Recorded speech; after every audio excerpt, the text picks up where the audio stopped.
Alright mga kababayan, yan, mayroong panibagong pasabog si Attorney Harry Roque. Yeah, isa sa mga prosecutor daw ni Tatay Digong ay isang manyak. Grabe. So yan guys, yan mga kababayan, panoorin po natin.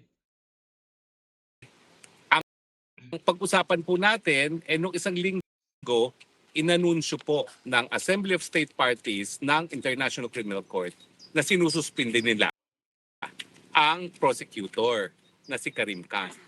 Bakit siya nasususpinde? Dahil nga daw, siya ay nagmanyakis. Siya daw ay iniimbestigahan para sa sexual misconduct o pagiging manyak Grabe. laban sa isang kaopisina niya.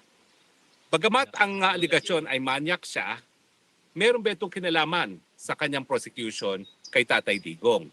Sa tingin ko po, mayroon. Bakit po?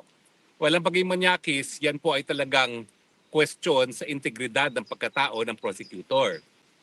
Ang ICC po, hindi lang dapat lahat above board, hindi lang dapat tama, dapat walang bahig ng pagkakamali or ng kamalian. Kaya nga po, ngayong ang Assembly of State Parties na ang nagsuspinde kay Karim Khan, ibig sabihin, may depekto ang pagiging pagkatao ni Karim Khan. At sa tingin ko, kinakailangan ang hukuman tignan muli ang ebidensya nang malaman kung mayroong bang depekto rin doon sa pag-iimbestiga ni Karim Khan laban kay Tatay Digong. Alam niyo po, ulitin ko po, no, na ang sistema sa ICC ay inquisitorial. Ang prosecutor ang naghahanap ng ebidensya. Pero ang prosecutor po, ang kanyang katungkulan, malaman ko anong katotohanan. Hindi lang po para kumuha ng ebidensya na magpapatunay ng pagkakasala. Kinakailangan tignan din ang ebidensya na magpapakita ng kawalang kasalanan ng isang akusado. Ang problema, kapag meron pong issue sa integridad ng prosecutor, paano tayo magkakaroon ng kasiguraduhan na hindi lang niya kinonsidera ebidensya na di umano ay magpapatunay ng pagkakasala ni Tatay Digong? Ano ang ating kasiguraduhan na tinignan din niya ang ebidensya na nagpapatunay na walang pagkakasala si Tatay Digong? Ang problema po, no, inamin din ni Karim Khan matapos ng kanyang investigasyon na siya ay naging abogado rin sa mga di umano yung mga biktima ni Tatay Digong. So doon pa lamang na hindi niya dineklara sa mulat-mula na siya ay tumayong abogado ng mga di umano mga biktima ni Tatay Digong, meron ng question.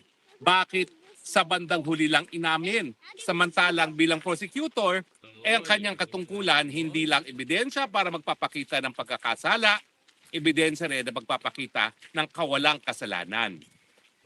Siyempre po, ibang issue naman yung pagiging manyak. Siguro naman po, hindi niya minanyak talaga si Tatay Digong, no? Pero ang issue po, yung kanyang pagkatao. Kung kaya niyang manyakin ang isang kasama niya sa Office of the Prosecutor, ano na lang ang assurance natin doon sa kanyang pagkatao na tinignan niya talaga ang ebidensya na magpapakita na kawalang kasalanan ni Tatay Digong? Alam niyo po ha, napapansin niyo ba, yung presiding judge ngayon ng trial chamber, marami mga sinasabi at talagang taas kilay siya sa napakadaming ebidensya na pinipresenta ng prosecution. Isa sa pinaka-importanting obserbasyon niya, bakit ang dami-daming mga talumpat ay nagagamiting ebidensya labang kay Tatay Digong? Yan ba ay merong relevance? Ibig sabihin, sinasabi niya, talaga bang ang mga salisalita ay po pwede magpatunay ng kasalanan ng crimes against humanity? Yan po dapat talaga ang anggulo na tinignan ng isang prosecutor kung siya talaga ay naging tapat sa kanyang katungkulan na dapat maging patas sa investigasyon. Ebidensya ng pagkakasala, ebidensya ng walang pagkakasala. So ano po ang dapat gawin ng hukuman ngayon? Alam niyo po, mas matindi pa ngayon ang problema natin. Kasi yung Marines 18, nagsalita na tanging si Trillanes lang daw ang nagtuturo sa mga prosecutor kung sino kakausapin, kung anong ebidensya ang titignan. Lumabas pa na merong pera na ilinabas si Zaldico para sa mga investigador ng ICC. Hindi ba dapat yung pagkatao ni prosecutor, yung mga sinasabi ng mga Marines 18 ay sumatotal dahilan para repasuhin ng hukuman ang ebidensya ng malaman kung totoo ba na sapat ang ebidensya labang kay Tatay Digong. dahil yung mga ebidensyang nakalap at pinresinta doon sa confirmation of charges ay mga ebidensya na tanging ibinigay lamang ni Trillanes na kilalang kalaban ni Tatay Digong. Okay. Kung naging patas Ay, itong manyakis ito. di umano na prosecutor, dapat talaga hindi siya pumayag ng mga investigador niya ay tumatanggap ng ebidensya laban sa isang kilalang kalaban ni Tatay Digong. Yes. Nasaan ang fairness? Nasaan ang justice? Kung puro ebidensya na galing labang sa kalaban ni Tatay Digong ang kinonsidera. Tama. Sa muli po, wala po talagang kinalaman siguro yung pagiging manyakis sa investigasyon na ginawa ni Karim Khan. Ang importante, dahil meron siyang depekto sa kanyang pagkatao, ginawa kaya niya ang kanyang katungkulan na tignan din ang ebidensya na magpapakita na walang kasalanan si Tatay Digong. Yan ang nasa isipan ng marami ngayon at yan ang isang issue na dapat tignan ng trial chamber.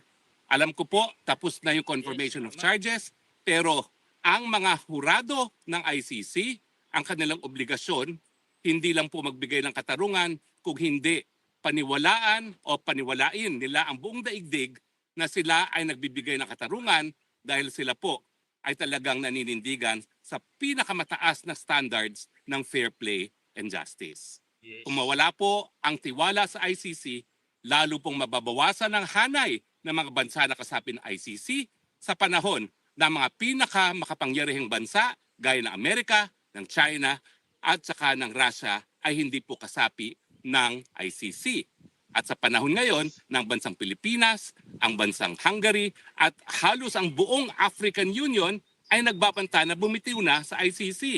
Uy. So sa aking palagay, kung talagang gusto magpatuloy ng ICC bilang isang ICC, repasuhin ang ebidensya laban kay Tatay Digong, ikonsidera kung dapat bang talagang bigyan siya ng interim release dahil sa sistema naman talaga ng ICC, yung kanyang warrant of arrest ay nakabase lamang sa good evidence. Hindi man lang yan nakabase sa probable cause.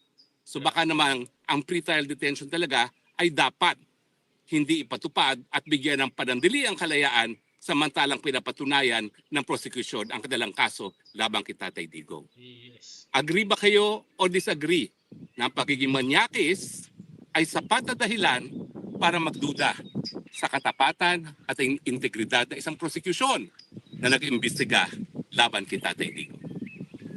Like if you are in agreement at kung hindi naman kayo in agreement, goodbye! Maraming salamat po sa inyong patuloy. Alright guys, grabe isa pala sa mga grabe, isang prosecutor ng ICC, grabe manyak.